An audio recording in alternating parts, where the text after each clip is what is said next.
So, good good morning, everybody. Thank you for joining us this morning. I want you to know that you're going to be in for probably a wild ride here. I am completely unprepared. I have no idea what time it is. I left my phone over there. It's fine. It's fine where it's at. It's 11:07. We're starting late. We're violating core values left and right. I mean, cats and dogs living together. It's something else here today. Um, did just want to give you the heads up. So for those of you that didn't know, I had a procedure on Friday for an umbilical hernia, and Friday was a great day. I mean, I was probably sky high on Friday, and Trace kept saying, "Well, do you have any pain?" And I'm like, "Nope, I'm good.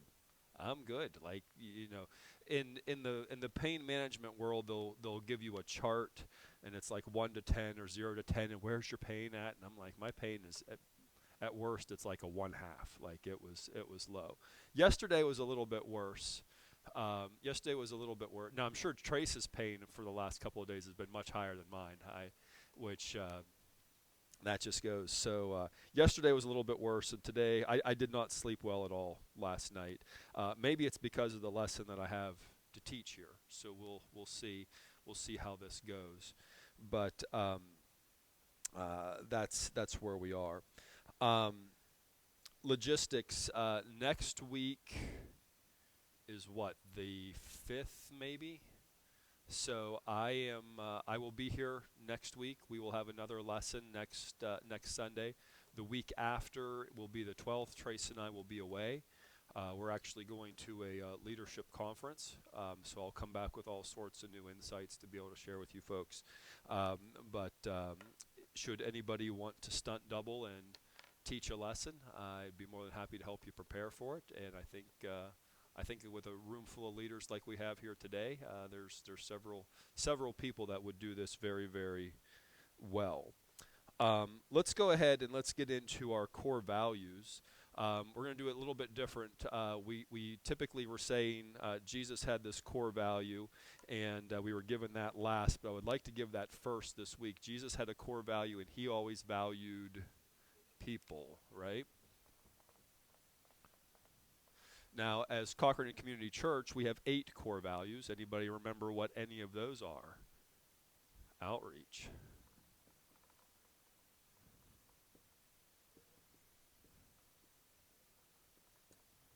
You're going. You all think I'm fast. I heard prayer. I heard stewardship. I heard worship. I heard spelling. No. I heard relevancy. Which one do I not have? Community. There you go. You guys are awesome. You're be you're excellent students. You are all excellent students. And as this group, we have a core value of timeliness, which we're going to violate today. We started off violating it. We're going to violate it bad today. We're going off the rails. And then we just added one here a couple of weeks ago. We said that we had a core value that we all wanted to grow. There we go. So those are our core values. Now, when we think about leadership,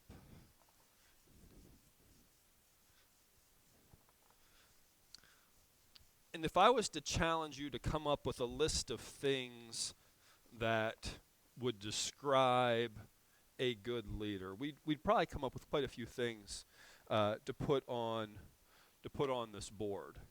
And I would suggest to you that, and this is my attempt at an analogy, but I would suggest to you that a good leader is like a fine diamond. Right? So this is supposed to be a diamond, right? And I don't really know how that stuff looks, but something like that. Um, Now, with a diamond, there are things in it that are called facets, right? There's different angles on a diamond. And I would suggest to you that a good leader is like a fine diamond. And as we study these different principles, what we're going to find is some of these principles are going to they're going to seem awful close. And what I would suggest to you that these are just slightly different facets of what good leadership is. Last week, we looked at something that we called the law of the picture. And the law of the picture said that people do what people see, right? Um, and from that, we mentioned how important it was for leaders to model the things that they want their followers to do, right? People will do what people see. So today, we're going to look, we're probably going to go about one facet away. And the next several weeks, we're going to probably find that we're just one facet away as we keep building on this. But we're going to look at the next facet of good leadership. And I would suggest to you that, at least for me, it seemed like it was very, very closely related to the law of the picture, and you may see that as well. But it's something that is separate, and it is something that is unique. And what we are going to look at today is something, and I guess I can erase this. What we're going to look at today is something called the law of common ground. Now, the law of common ground has a very simple definition. The definition of the law of common ground is trust. I lost it here. Trust is the foundation of leadership.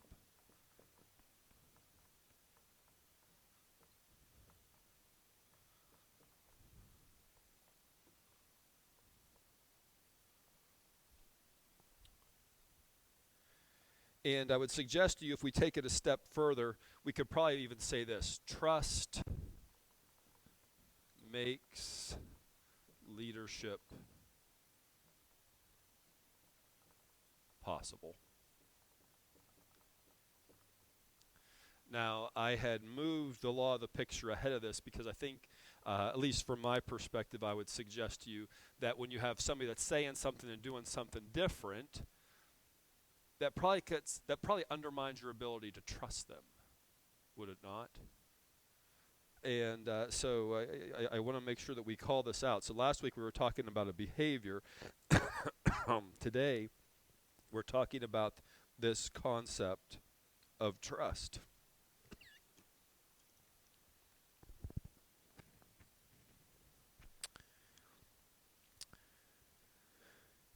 People will only follow leaders that they trust. Now, they may not know right away, and they may start following somebody. When they get to the point where they don't trust them, they're not going to follow them. And so something that is important for us to consider is that as leaders, at all times, you are either gaining or you are losing trust. It's always in motion, right? It's always going. All the time, you are gaining trust or you are losing trust. Trust is always in motion. And every time a leader makes a commitment and keeps it, he builds up a little bit of trust. And if he doesn't keep that commitment, you know what happens? He loses a little bit of trust. Every good decision builds trust. Every poor decision loses trust. And there are 3 ingredients to building trust. Number 1 is competence. If I can spell it, competence. Right? And what is competence? Competence is the ability to do something well. Right? We have that. Number 2 we have is connection. And we'll look at this separately in a couple of weeks. Connection, such a key thing. And the third thing is character.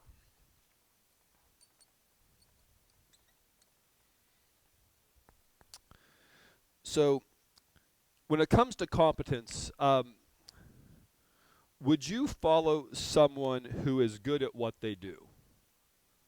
And the answer is, yeah, we do it all the time. We follow people that do a lot of things well, right? Does anybody have a favorite musician? Right? You have a favorite musician. What happens if that musician was going to release a new song? Would you give it a listen? Yeah, you would. You would allow them to lead you to new music, right? What about a writer or an artist or an actor? You know, you have an actor that you like, and they're coming out in a new movie. Would you watch that? Would you watch that movie or TV show? And the answer is yes. So people who do things well, we are more inclined to follow what they do next. Now, every once in a while, people have a misstep, right? Every once in a while, they'll put forth a stinker, right? I know I've done that. Some of you have followed me for a long time, and you could say, Jess, you know, there's been some lessons that you've taught that have been almost good, and there's some of them that have been well, there's some of them that have been real stinkers. But you know, you come back, and so there's always this relationship that's either growing and improving, or it's sliding away. So uh, that's uh, that's competence.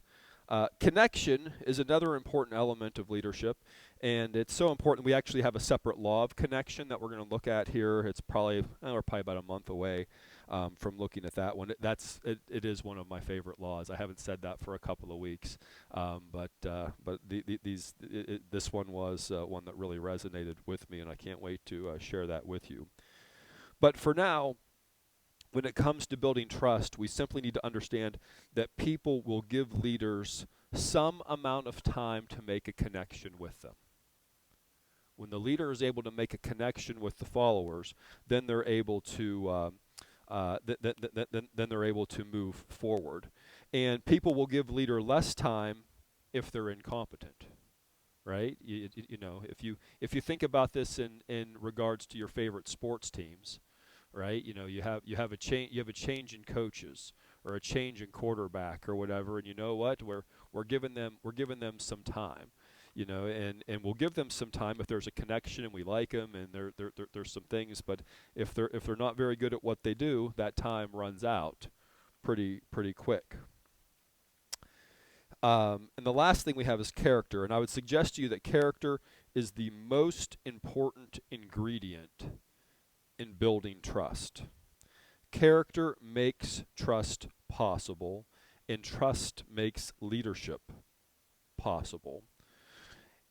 Character is so important that a single character failure can mean the end of leadership for anyone.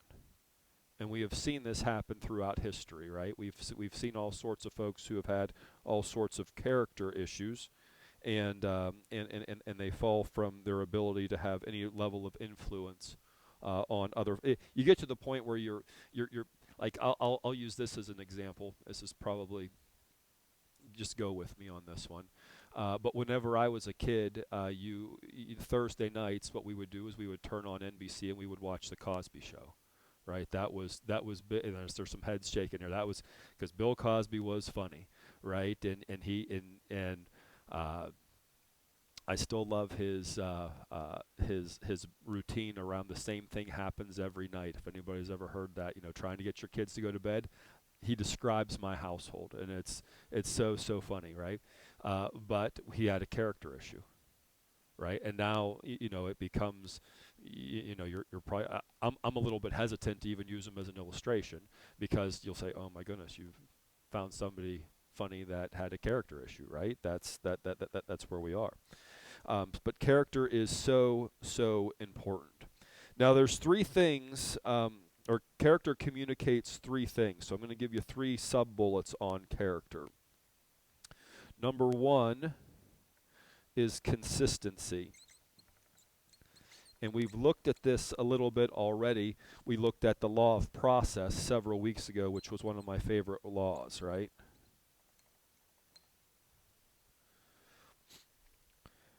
We can see leadership character in the consistency. They show up day after day after day, and they're working on improving day after day, and week after week, and month after month. They have this growth mindset. Um, Second thing about character is the potential, right?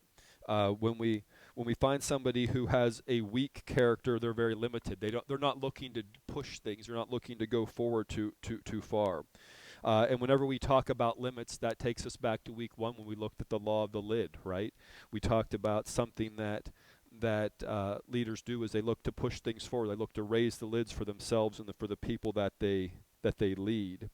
And the third thing around character is respect, and the respect is so important. We're going to look at a separate law about respect in a couple. Actually, that'll be next week. We'll look at respect in more detail next week when we gather. In this particular study, we are examining Jesus, the greatest leader of all time. But let us not forget that at the time that Jesus walked the earth, there were others that were vying for leadership positions. Okay, Jesus just wasn't a leader out there by himself and like nobody else was around, right? There was not some leadership vacuum at the time, because we know that there were political leaders, right? Judea was in the control of Rome, right? And so we had Roman governors, and we know the story of Jesus, and he had an encounter with the governor Pilate, right? And we also know that there were some figurehead leaders politically, and that was King Herod, that was out there. And these are people that had titles and influence in that day. There were also religious leaders in that day, right? We have the Pharisees, we have the Sadducees.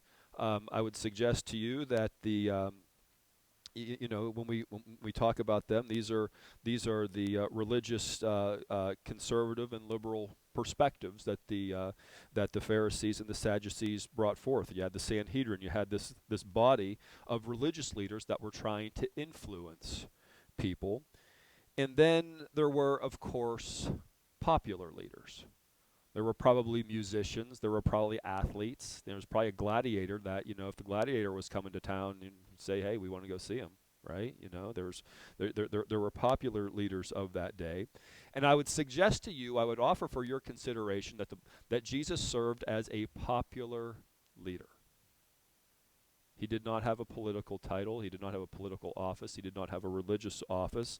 He was a popular leader. He did not represent government. He was very much an outsider. And so when we talk about this element of trust, I want to draw your attention to two chapters in the Gospel of Matthew. And they're right next to each other. We're going to look at 22 and 23, and I'm not going to read all of it to you here today. But if you want to see a little bit of conflict that is unfolded, unpacked here, there's some conflict that's happening in chapters 22 and 23. And Jesus is having run-ins and debates, and what we have is we have a group of folks who are trying to underline people's trust in Jesus. They're trying to they're trying to undermine his character and trying to get him to be inconsistent and disrespectful and these different things. So what I'm going to do is I'm going to start here in chapter 22, and we're going to read verses 15 through 40. Matthew 22, 15 through 40. So, and what I want to encourage you to do is to understand just the setting, what's going on here, and who the people are around, and sort of picture the people and the movement in your mind's eye, if you would. So it says, and starting at verse 15, it said, "Then the Pharisees went out and laid plans to trap him in his words. They sent out their disciples to him along with the Herodians. 'Teacher,' they said, 'we know that you are a man of integrity, you are a man of character, and that you teach the way of God in accordance with the truth. You aren't swayed by others because you pay no attention to who they are. Tell us then, what is your opinion? Is it right to pay the imperial tax to Caesar or not?' But Jesus, knowing their evil intent, said, 'You hypocrites, why are you trying to trap me? Show me the coin used to pay the tax.'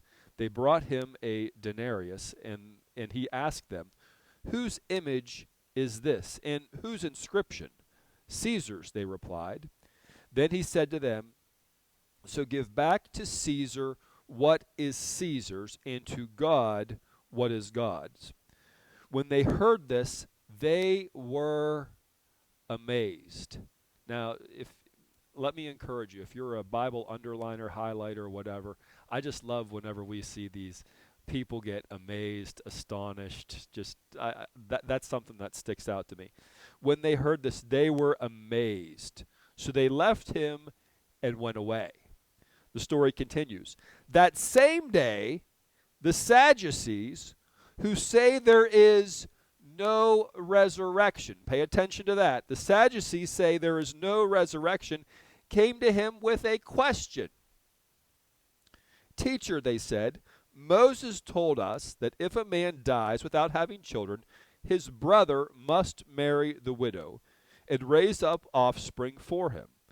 Now there were 7 brothers among us. The first one married and died, and since he had no children, he left his wife to his brother.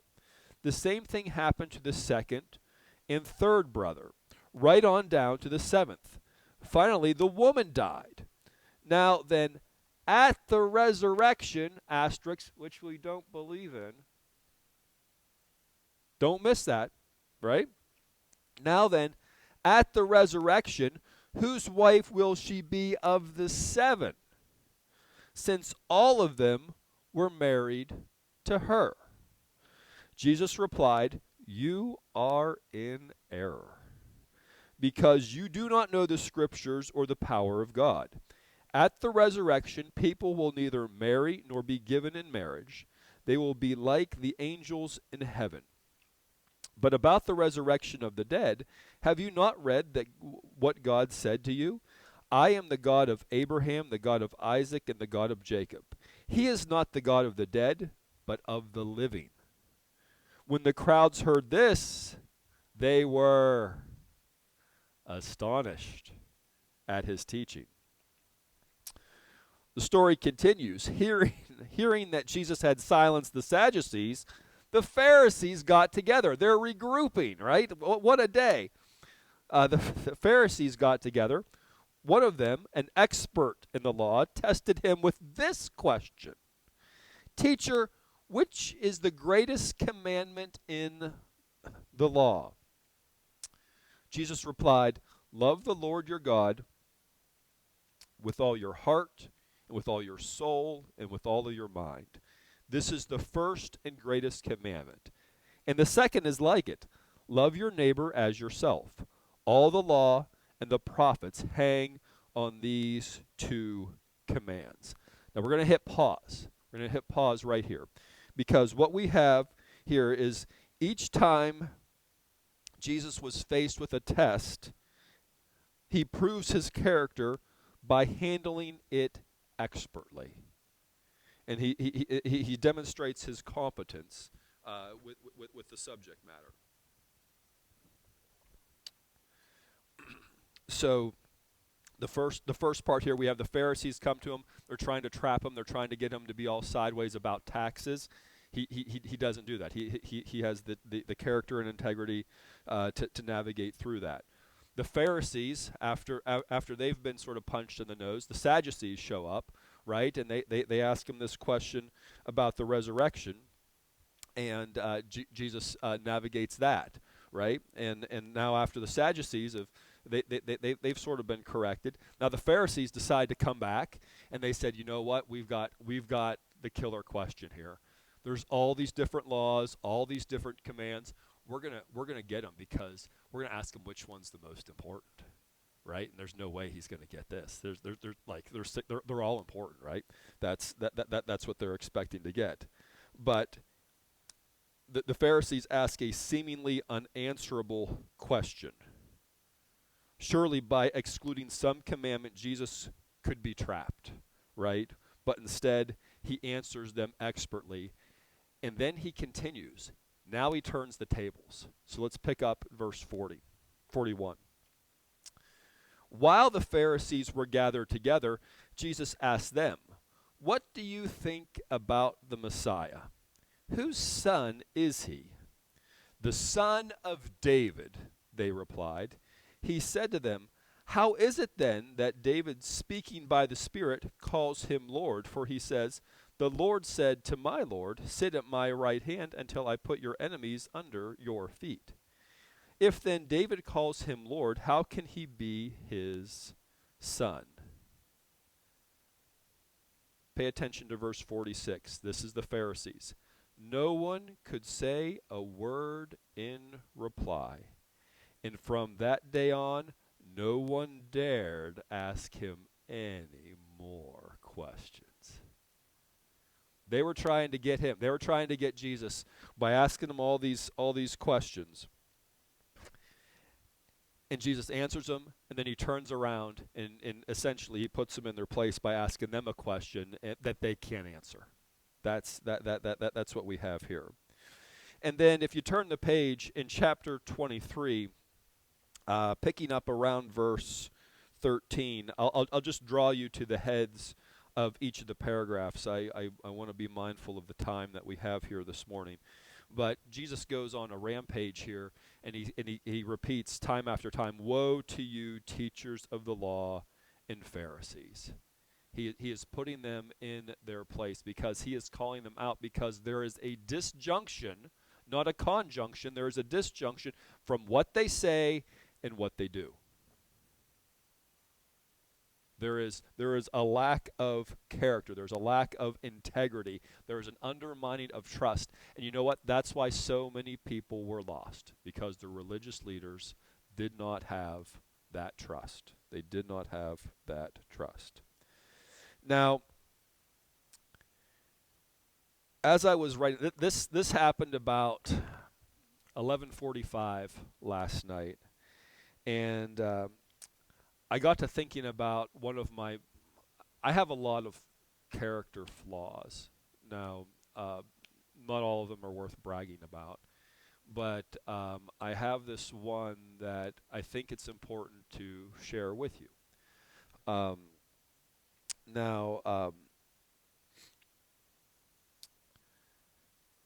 Most of you that have been in this class for some amount of time, you know me pretty well. You know, I have a sense of, hopefully you know I have a sense of humor. You know what I like, you know what I don't like. You know that if I go home, what am I going to get to drink? I'm going to get maybe you don't know me that well. I was going to get a Coke. That's what I was aiming for. But you know, there's a lot of folks that don't know me, that are a little intimidated by me. And this is especially true of my kids' friends, and I can't say that bothers me a whole lot.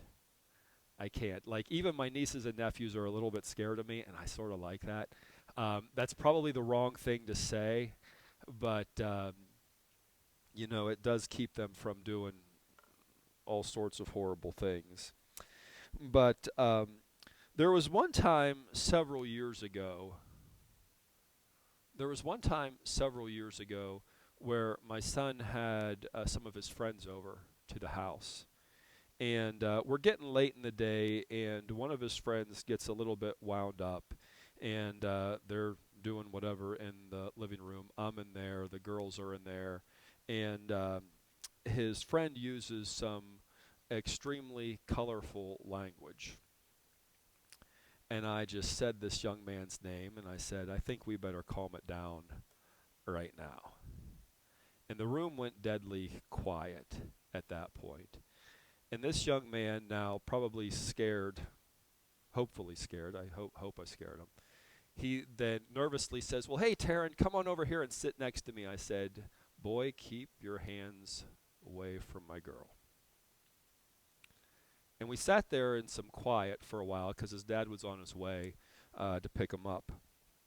Now, oftentimes when his dad would pick him up, he would say, well, hey, did you have any problems with my son? You know, he was like, I think he knows that his son gets a little wound up and does some different things. And I said, well, tell your dad how things went. And he said, oh, everything went fine, Dad. And he went to the car.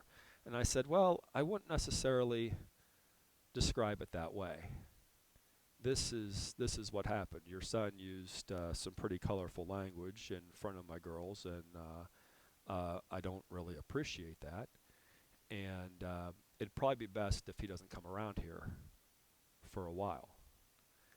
And I would tell you that at the time, I thought I was doing the right thing. I thought I was doing the right thing. And then the more I have thought about it, the more I have come to realize that I probably did a very horrible thing that day.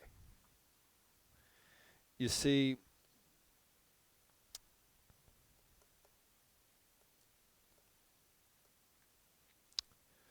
what does that story show you about my character as a Christian?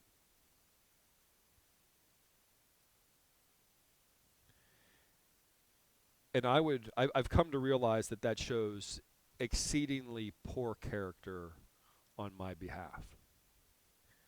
And I say that because this young man is probably in an environment where he does not know Christ. He doesn't know, and his dad said, well, you know, I told him that we only use that language in the locker room. And I thought, well, I hate to break it to you, but that language isn't going to get you a lot of places. But, you know, when it came down to it, I realized this is a young man who didn't know Christ, likely in a household that did not know Christ. And when he acts by non-Christian means, by my standards, what did I do? I said, go away. Is that what Jesus would have done? And it took me a while to figure that out.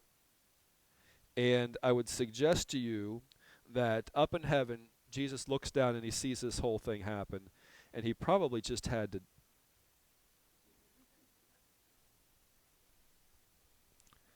I don't know how much Jesus has to deal with disgust, but if he deals with disgust, I know he deals with disgust from me with some regularity, right? You know, that's really what you know. Jesus had probably buried his face in his scarred hands, those hands that were scarred for me. He had to put his face in it because here was the opportunity for me to show that love to that young man, and to take a more active role and to be able to say, you know what, maybe we need to be more of an influence. Maybe we need to be more of a leader for this young man. Maybe this guy has a brighter future ahead of him, especially if he can learn some different words, if he can learn to express himself in a little different way. Jesus sent us to all people in all nations by the Great Commission. And in this case, he made it easy. He actually brought somebody to me, and I failed. I failed big time. And I would suggest to you that I probably made life more difficult for my kids because I would imagine that the rumor at school got out that, you know, hey, Jess's parents, they're pretty strict. You don't want to go to their house. That probably retarded some invitations. It probably turned away some opportunities. And I recognize that's probably what I did in that environment. I'll give you another story here. Usually around Halloween, there'll be a few very righteous people that'll get on social media and they will take a dramatic stand against Halloween. And hey, if that's what they want to do, that's all for it. But you know, I have seen some people say that, well, hey, you know, as Christians, we really shouldn't be doing anything around this. And I thought, and this is a Jesse McCullough opinion. Take this for what it means. I don't believe that God tells us that we should do a lot of playing defense. I think He tells us by the Great Commission that we should play offense. That's my interpretation. I welcome anybody that can help refine that for me, and I recognize that my thinking is still improving on this. But when people say, oh, we need to shrink back from society, Halloween's coming up, all the Christians should pull back, that doesn't agree with me.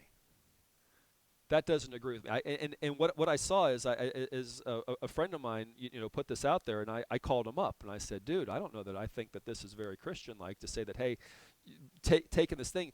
If there's an opportunity and people are out here and we can be out and we can be engaging these folks, I would say that one of the greatest things that this church does a lot of very good things in the community, but Trunk or Treat I think is exceptional. Opportunity to touch so many families in such a short period of time. Absolutely fantastic. We go on the offense, right? But here I had a friend who's saying, oh, I think we need to go on defense. We need to pull back. We need to do whatever. And I said, hey, I called him up. I said, hey, we need to talk about this. He says, I'm not going to talk to you about it. Here is an important lesson. Here is an important lesson for leadership trust, the law of common ground. Leaders who are unquestionable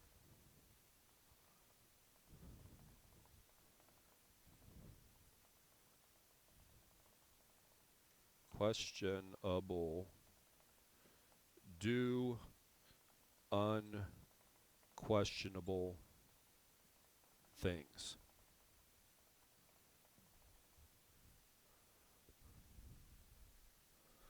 Leaders who are unquestionable do unquestionable things. And you see this all the time.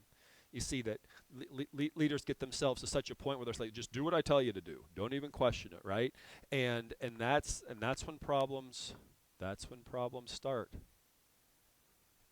Let's not lose sight of what happened in Matthew chapter 22. Jesus, he welcomed the questions. Right? He took the questions head on.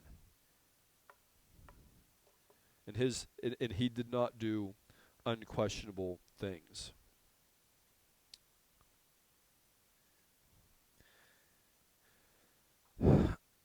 I have just a couple more things here, and hopefully I'm doing a little bad on time here, but understand this: when it comes to trust, when people know us as Christians, they put us in a special place, right? They have certain expectations from it, and last August, I attended the Global Leadership Summit, and one of the speakers came out and was talking about a number of things. And Trace, I'm going to ask you to keep me honest on trying to remember this quote. But he was saying how he likes to at least entertain different ideas and different perspectives from society, to see what's going on. And from time to time, there is this great debate over whether the Bible should be taught in schools or shouldn't we put the Bible back in schools. And in a room like this, I would suggest that we would probably come to a quick agreement that would probably be a good idea, right? But this speaker pointed out somebody that he followed on social media that made the comment, hey, before we insist on the Bibles be taught in schools, shouldn't we insist on the Bible being taught in churches? Now, that's not an indictment of this church, but I would suggest as in the larger church that you look at, there's a lot of folks that are out there that are taught unchristian things in churches. And sometimes it's because we fill in the blanks with what we don't know. But I thought that was really an interesting thing. Non-believers recognize character flaws in Christians.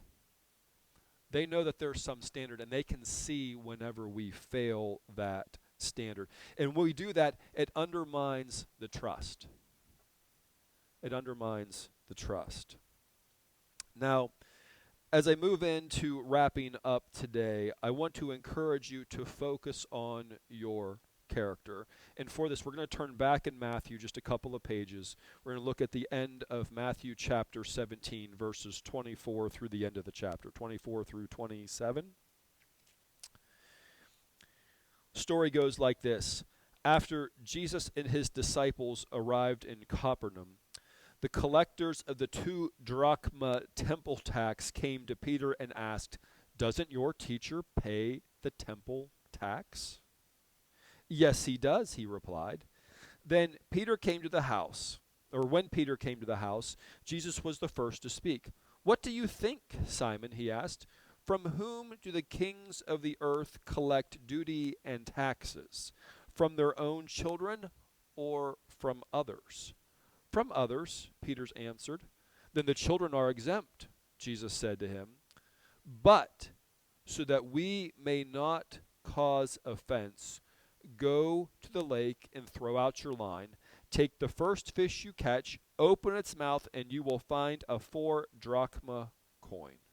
Take it and give it to them for my tax and for yours." Now, I share this story with you because this is Jesus' character. Even though he would suggest to you that he is exempt from paying the tax, he's going to do the little thing. He's going to he's going to have the character, he's going to have the integrity that he is going to do those little things so as to not cause offense. So as we go out from here today, I want to encourage you to not lose sight on how important it is to be continuously working on your character. Character is what we need for trust. Trust is the foundation of leadership. So with that concludes what I had prepared for you this morning, poorly as it may be. And I would throw out here to you the ACT, right? Based on what you have learned today, is there some action you can take? Is there some change you will make? And is there something that you learned here today? Is there something that you can teach to somebody else for your sake and theirs?